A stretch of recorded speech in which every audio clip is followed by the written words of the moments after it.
जय हिंद दोस्तों। आज जय हिंद चैनल पर बात उस मुद्दे की जिस पर देश भर में बहस तेज है, यानी कि नेताजी सुभाष चंद्र बोस की, जिनकी जयंती पर बीजेपी ने पराक्रम दिवस मनाने का ऐलान किया है। प्रधानमंत्री मोदी ने रविवार को दिल्ली स्थित इंडिया गेट पर नेताजी सुभाष चंद्र बोस की होलोग्राम मूर्ति का अनावरण किया। इस समारोह में पीएम मोदी ने कहा, भारत मां के वीर सपूत नेताजी सुभाष चंद्र बोस की 125वीं जयंती पर मैं पूरे देश की तरफ से कोटि कोटि नमन करता हूं। पीएम ने क्या कहा आपने सुन लिया होगा या फिर आपने पढ़ लिया होगा, लेकिन बात जय हिंद चैनल पर थोड़ा सा हटकर करना चाहता हूं। पीएम मोदी के दूसरे कार्यकाल से बीजेपी का नेताजी के लिए लगाव कुछ ज्यादा देखने को मिला है। इसके पीछे राजनीतिक कारण हो सकते हैं और नेहरू गांधी के प्रभाव को कम करने की कोशिश भी हो सकती है, मगर सच्चाई क्या है? तो सच्चाई यही है कि नेताजी को आजाद भारत में जिस तरीके से याद किया जाना चाहिए था उस तरीके से नहीं किया गया और ये गलती है और इसमें शायद सुधार बहुत पहले हो जाना चाहिए था। मगर बीजेपी अब ये दिखाने की कोशिश में लगी है कि नेताजी कांग्रेस के खिलाफ थे और कांग्रेस को पसंद नहीं करते थे। मगर क्या नेताजी बीजेपी को पसंद करते थे? माफ कीजिए, उस वक्त बीजेपी नहीं हुआ करती थी, हिंदू महासभा हुआ करती थी, जिसका अंश आज बीजेपी है। तो क्या नेताजी सुभाष चंद्र बोस हिंदू महासभा के समर्थन में थे? तो इतिहास में जाना होगा, इतिहास को खंगालना होगा और सच्चाई को समझना होगा। नेताजी सुभाष चंद्र बोस के सामने जहां एक तरफ नेहरू और गांधी जैसे बड़े नेता थे, तो दूसरी तरफ हिंदू महासभा के दो बड़े नेता सावरकर और डॉक्टर श्यामा प्रसाद मुखर्जी भी थे, जिनसे उनका विचारों का मुकाबला था। तो आसान शब्दों में आप समझिए, नेताजी सुभाष चंद्र बोस ने आजाद हिंद सेना का निर्माण किया क्योंकि उनका मकसद अंग्रेजों को देश से बाहर निकाल फेंकना था। उन्होंने इसलिए कहा था, तो मुझे खून दो, मैं तुम्हें आजादी दूंगा, आजादी अंग्रेजों से।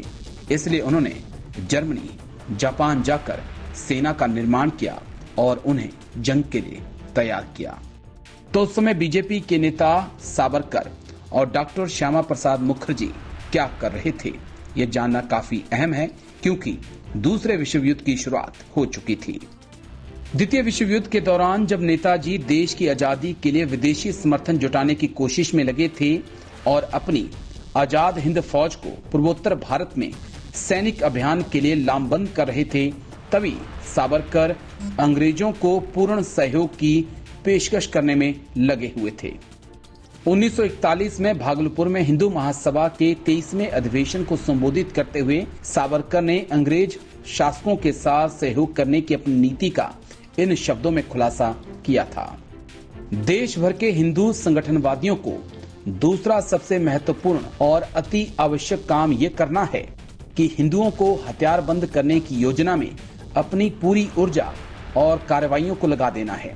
जो लड़ाई हमारे देश की सीमाओं तक पहुंच चुकी है, वह एक खतरा भी है और एक मौका भी है। सावरकर ने आगे कहा, इन दोनों का तकाजा है कि सैन्यकरण आंदोलन को तेज किया जाए। हर गांव शहर में हिंदू महासभा की शाखाएं हिंदुओं को थल सेना, वायुसेना, नौसेना में सैन्य सामान बनाने वाली फैक्ट्रियों में भर्ती होने की प्रेरणा के काम में सक्रियता से जोड़े। यानी कि सावरकर लोगों को उकसा रहे थे कि वो अंग्रेजों का साथ देने के लिए सेना में भर्ती हों और भारी हमले से मुकाबला करने के लिए तैयार हों। लेकिन हमला कौन कर रहा था अंग्रेजों पर? तो हमला सुभाष चंद्र बोस की आजाद हिंद फौज कर रही थी और जिसका मुकाबला करने के लिए सावरकर लोगों को उकसा रहे थे, यानी कि आप अंग्रेजों के साथ थे। सावरकर और हिंदू महासभा ब्रिटिश सरकार के समर्थन में खुलकर मैदान में खड़े थे। यह वही सरकार थी जो आजाद हिंद फौज के बहादुर सैनिकों को मारने, उनके विनाश करने में जुटी थी।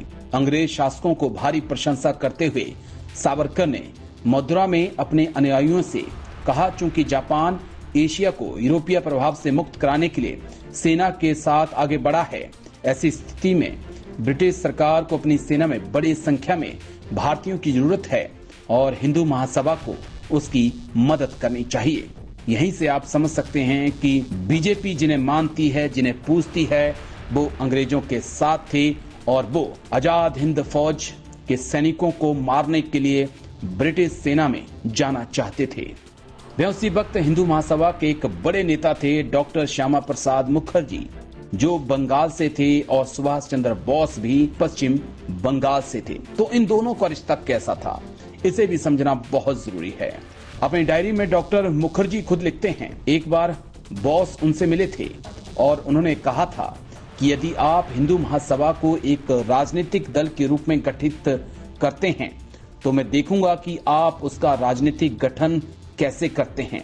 यदि आवश्यकता पड़ी तो मैं इस कदम के विरुद्ध बल का प्रयोग करूंगा और यदि यह सच में गठित होती है तो मैं इसे लड़कर भी तोड़ूंगा। यानी कि यहीं से आप समझ सकते हैं कि बीजेपी के सबसे बड़े नेता डॉक्टर श्यामा प्रसाद मुखर्जी और सुभाष चंद्र बोस के विचार कितने अलग थे।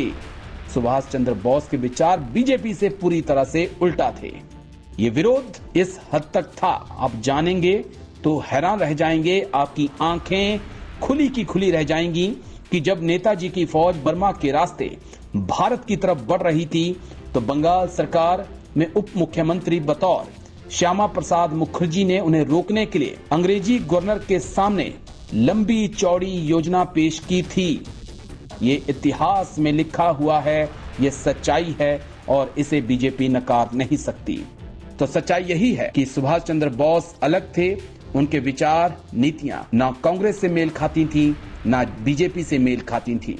उनकी सेना में हिंदू, मुस्लिम, सिख, ईसाई सब शामिल थे। अब बीजेपी या तो सुभाष चंद्र बोस को अपना ले या फिर सावरकर और डॉक्टर श्यामा प्रसाद मुखर्जी को, क्योंकि सुभाष चंद्र बोस जहां अंग्रेजों से लड़ रहे थे वहीं हिंदू महासभा अंग्रेजों की मदद कर रही थी। तो आपको हमारा वीडियो कैसा लगा कमेंट करके जरूर बताएं। साथ ही साथ हमारे चैनल जय हिंद को सब्सक्राइब करें, दोस्तों परिजनों के साथ व्हाट्सएप, फेसबुक पर शेयर भी करें। जय हिंद।